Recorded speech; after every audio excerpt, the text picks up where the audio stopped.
Afrique. Selon les Nations Unies aujourd'hui, il y a 54 pays en Afrique. Mais en réalité, que l'on soit d'accord ou non avec leur indépendance, il y a en fait 56 pays sur le continent. Les deux États non reconnus sont le Somaliland et le Sahara occidental, que la plupart des gens connaissent généralement. L'un revendique son indépendance du Maroc, l'autre de la Somalie.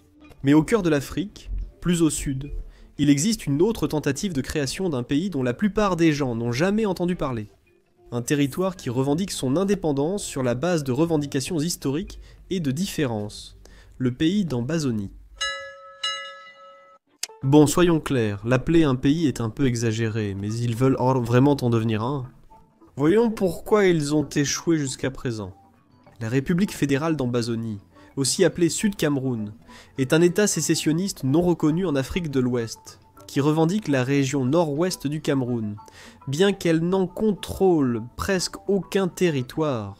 Sa déclaration d'indépendance la plus récente remonte à 2017, mais jusqu'à présent, aucun pays n'a officiellement reconnu l'indépendance de l'Ambazonie, et elle est actuellement le théâtre d'un conflit armé entre les guérillas séparatistes ambazoniennes et l'armée camerounaise, connue sous le nom de crise anglophone. Nous en apprendrons un peu plus à ce sujet plus loin, mais il semble que la source du conflit et le désir d'indépendance soient directement liés au nom de la crise anglophone. Vous voyez, pendant l'époque coloniale et jusqu'en 1961, la région qui se nomme aujourd'hui Ambazonie était une colonie britannique appelée Cameroun du Sud. Il est surprenant qu'on l'appelle Sud alors qu'il revendique aujourd'hui un territoire au nord du Cameroun, alors que le reste du Cameroun était une colonie française. Lors de la décolonisation de l'Afrique, un référendum a permis aux électeurs du Cameroun du Sud de choisir de rejoindre le Cameroun, ex-territoire français, comme état d'une république fédérale. Cependant, ils l'ont vite regretté. Avec le temps, le pouvoir du gouvernement central dominé par les francophones s'est étendu, selon eux, au détriment de l'autonomie de la région. De nombreux habitants de l'Ambazonie s'identifient comme anglophones et ressentent de la rancœur face à ce qu'ils perçoivent comme de la discrimination et des tentatives du gouvernement camerounais d'éliminer les institutions juridiques, administratives, éducatives et culturelles anglophones. La situation a duré plus de 50 ans, jusqu'à ce qu'en 2016, une manifestation de grande ampleur soit confrontée à une réponse violente du gouvernement, ce qui a aggravé la situation. En 2017, un groupe local a déclaré unilatéralement l'indépendance sous le nom de République fédérale d'Ambazonie. Le nom ressemble beaucoup à Amazonie, comme la forêt et le fleuve en Amérique du Sud, mais il n'y a aucun rapport. Le terme Ambazonie est dérivé du mot Ambose, le nom local de la baie à l'embouchure de la rivière Woody, connue en anglais sous le nom de baie d'Ambas. Le nom lui-même est la preuve que, pendant ces 50 années, depuis 1961, ils ont lutté pour préserver leur héritage anglophone. Le nom a été inventé en 1984, dans le cadre d'une campagne pour le rétablissement de l'autonomie et la préservation des institutions anglophones dans la région. Ambazonie est plus généralement associée à la faction séparatiste ou indépendantiste, tandis que le gouvernement camerounais et d'autres sources officielles, comme l'Organisation des Nations Unies, continuent de l'appeler la région du Nord-Ouest ou le Cameroun méridional. La dernière déclaration d'indépendance date de 2017, mais le drapeau a été adopté dès 1999 par le Conseil national du Cameroun, qui milite pour l'indépendance de la région depuis 1995. Cependant, il s'agit d'un groupe non violent, et je ne suis pas certain qu'il soit aligné avec les autres factions séparatistes. Le drapeau est similaire à celui du pays voisin, le Libéria, qui lui-même s'inspire directement du drapeau des États-Unis. Il présente 9 bandes horizontales, alternant le blanc et le bleu clair, avec la colombe entourée de 13 étoiles dorées sur un fond bleu dans le canton supérieur gauche. Les couleurs et symboles du drapeau n'ont pas de signification ou origine historique, seulement celle donnée par le Conseil lors de sa création. Le bleu représente la démocratie, le blanc la transparence, la colombe les principes de Dieu et de la paix, et les 13 étoiles, les 13 comtés d'Ambazonie. Au fil du temps, cette région a eu divers drapeaux, protectorat britannique de la baie d'Amba, Cameroun allemand, Cameroun britannique, puis République fédérale du Cameroun, qui affichait d'abord 2 étoiles pour symboliser le Cameroun français et britannique, avant de passer à une seule étoile en 1972. Cela symbolise que certaines de leurs revendications pourraient être justifiées et que leur spécificité a été ignorée par le gouvernement central, menant à ce conflit. Revenons à la vidéo et résumons rapidement le conflit. Les forces séparatistes sont peu équipées et moins nombreuses. Wikipédia estime qu'il y a eu au maximum 4000 combattants au fil du temps, contre au moins 12 000 soldats camerounais. Cela n'aide pas que les forces ambazoniennes soient composées de plusieurs factions distinctes, qui se battent aussi entre elles. Par exemple, l'une d'elles a annoncé un cessez-le-feu unilatéral en 2020 à cause de la crise sanitaire, mais il a été ignoré par les autres et le gouvernement camerounais. Le conflit interne est donc essentiellement une guerre de guérilla, qui perdure jusqu'à aujourd'hui. Cependant, ce n'est pas très réussi pour les Ambazoniens, car ils ne contrôlent que quelques zones rurales isolées, toutes les zones urbaines ayant été tenues ou reprises par le Cameroun. Donc, maintenant que nous avons compris ce qu'est l'Ambazonie, pourquoi ils sont différents du reste du Cameroun, pourquoi ils ont déclaré leur indépendance, même si cela n'a pas encore abouti, et que nous avons ainsi répondu aux questions clés de ce sujet, regardons cela de plus près, et donnons un contexte historique plus large à la région, ce qui, je crois, nous permettra de mieux comprendre les réponses résumées que je viens de présenter.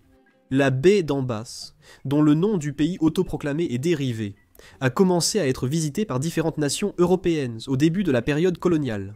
Les Portugais arrivèrent en 1470, mais comme souvent, ne restèrent pas longtemps. Et la première installation permanente fut celle d'un missionnaire britannique, en 1858 nommé d'après la reine Victoria, aujourd'hui Limbe au Cameroun, mais que les Ambazoniens veulent rebaptiser Victoria, preuve supplémentaire de leur volonté de se reconnecter à la culture anglophone. Pendant ce temps, les Allemands ont établi de grands centres commerciaux à proximité, au sud-est de la rivière Wouri. L'Empire britannique et l'Empire allemand rivalisèrent pour contrôler la région, concluant des alliances avec les populations locales, et s'affrontant lors de la guerre de Douala en 1884. Lors de cette guerre, l'Allemagne a soutenu ses alliés locaux pour gagner, renforçant son influence coloniale au Cameroun.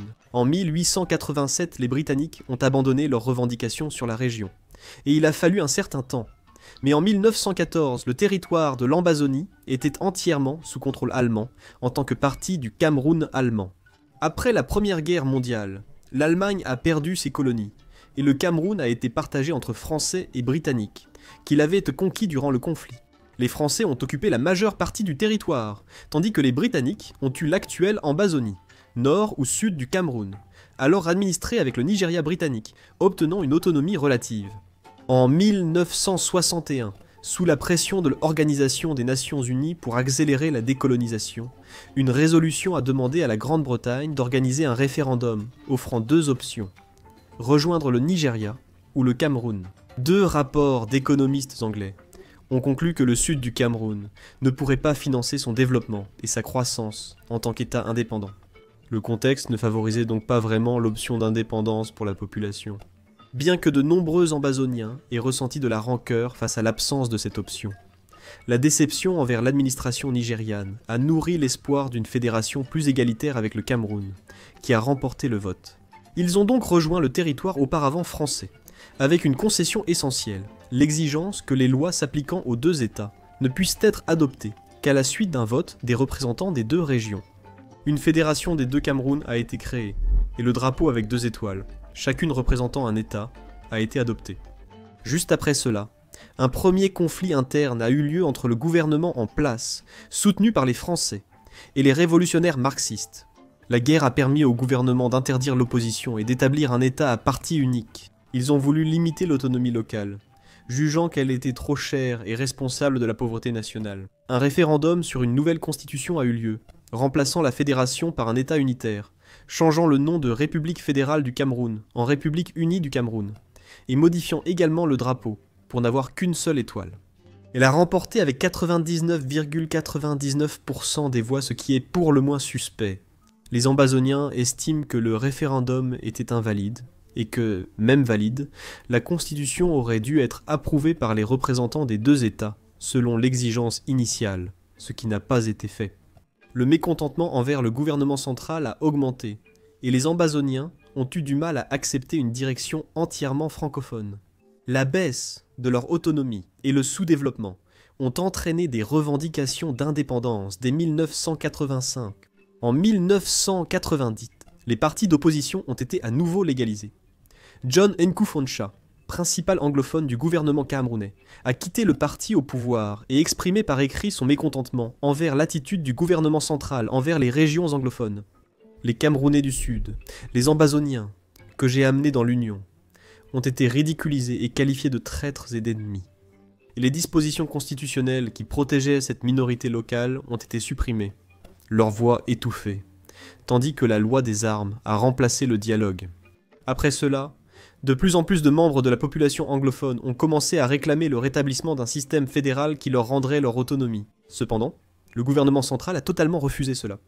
La pression pour l'autonomie ou l'indépendance a affaibli la confiance et l'engagement entre le gouvernement et la minorité anglophone. En 2017, le gouvernement camerounais ne comptait qu'un seul anglophone parmi 36 ministres.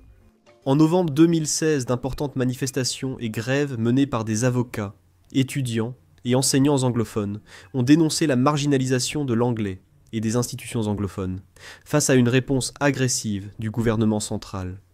En raison de cette réaction et de l'absence de dialogue, les principaux mouvements nationalistes amazoniens se sont unis et ont déclaré l'indépendance.